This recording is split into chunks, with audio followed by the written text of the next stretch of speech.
Be sure to read and follow the safety guidelines to protect your computer from potential damage and ensure your personal safety.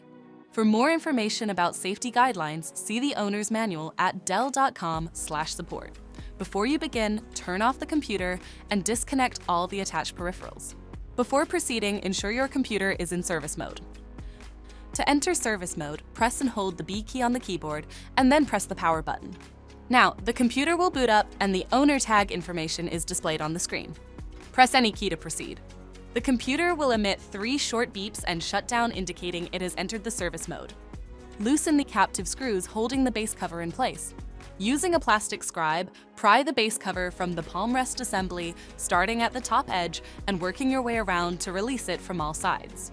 Now, lift the base cover from the palm rest assembly.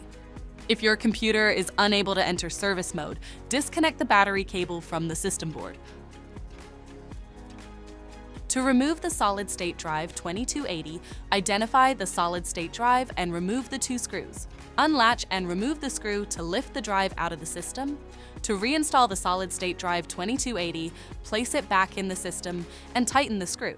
Reinstall the latch and tighten the 2 screws. If the battery cable was disconnected earlier, make sure to reconnect it to the system board. Next, align the base cover with the palm rest assembly and gently place it into position. Tighten all required screws to secure the base cover in place. To exit service mode, connect the AC adapter and press the power button. Please note, the system will only power on and exit service mode if the adapter is connected.